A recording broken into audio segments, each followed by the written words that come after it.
오늘은 죽음, 그 중에서도 어떻게 죽을 것인가에 대한 이야기를 해보겠습니다. 매일 환자의 죽음을 마주하는 의사들, 정작 본인의 부모님이 위독해지면 연명치료를 선택할까요? 아니면 편안한 임종을 선택할까요? 놀랍게도 현장 의사들은 연명치료에 대해 굉장히 부정적인 경우가 많습니다. 우리가 흔히 말하는 연명의 진행 과정을 보면 이렇습니다. 컨디션이 저하되면서 삼킴 기능이 저하되고 음식을 잘 못 먹기 때문에 콧줄을 꼽습니다. 소변이 안 나오니 소변줄을 달고 대변이 안 나오니 관장을 합니다. 욕창 생길까봐 몇 시간마다 몸을 뒤집어서 욕창을 방지해야 합니다. 숨이 안 쉬어지고 가래가 많으면 목을 뚫어서 기도를 확보하죠. 그렇게 기계와 줄에 의지해 컨디션이 점점 나빠지다가 결국 사망에 이르는 과정을 의사들은 반복적으로 지켜보게 됩니다. 이게 과연 최선일까? 라는 고민이 생길 수밖에 없습니다. 한국은 전 세계적으로 의료기관에서 사망하는 비율이 매우 높은 나라입니다. 최근에야 연명의료 중단에 대한 관심이 늘고는 있지만 막상 내 부모님이 위독해졌을 때 인공호흡기 연결할까요? 심폐소생술할까요? 이 질문 앞에 냉정하게 결정할 수 있는 보호자는 많지 않습니다. 여기서 비극이 시작됩니다. 우리는 흔히 임종을 지키는 것을 자식의 도리라고 생각합니다. 하지만 현실은 이렇습니다. 주안자실 부모님이 위독하다는 연락을 받고 자식들이 몇 시간을 달려옵니다. 면회 잠깐 하고 대기실에서 하염없이 기다리다가 의사한테 물어봅니다. 오늘 밤 사망하실 가능성이 높을까요? 의사는 말합니다.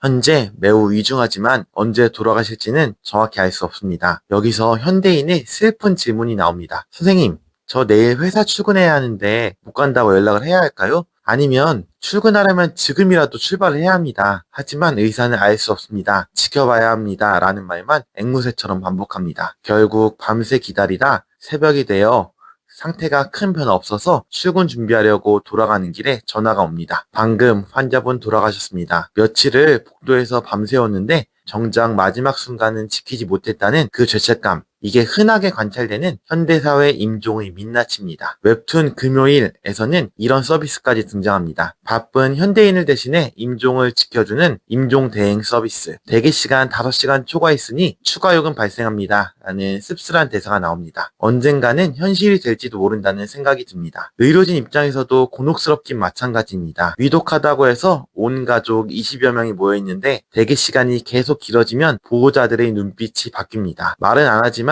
언제쯤 돌아가시는 건가요? 라는 무언의 압박이 느껴집니다. 이제 돌아가실 것 같구나, 사망하시겠구나 이런 마음을 비우고 왔는데 편안히 돌아가시기를 바라지만 고통받으며 연명하는 모습을 지켜보는 시간 자체가 보호자에게는 매우 힘든 시간입니다. 그런데 연명의료 이슈에서는 경제적인 부분도 무시할 수 없습니다. 데이터를 보면 사망 전 1년 동안 사용하는 의료비가 일반적인 상황보다 10배 이상 높습니다. 그런데 이 막대한 돈의 대부분이 사실상 죽음이 예정된 상황에서 의미 없는 연명에 쓰이게 됩니다. 의료 재정 적자가 예고된 한국 상황에서 이건 굉장히 비효율적인 구조입니다. 최근에는 이재명 대통령이 연명의료 중단 시 인센티브를 주는 걸 검토해보자는 발언도 나올 정도의 상황입니다.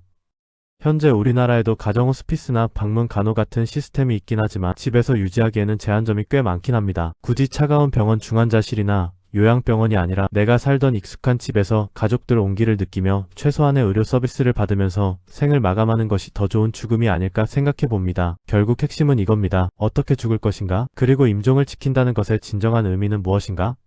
이제는 무조건적인 생명 연장이 아니라 존엄한 삶의 마무리에 대한 사회적 합의가 정말 필요한 시점입니다. 여러분은 어떤 마지막을 준비하고 계신가요? 시청해주셔서 감사합니다.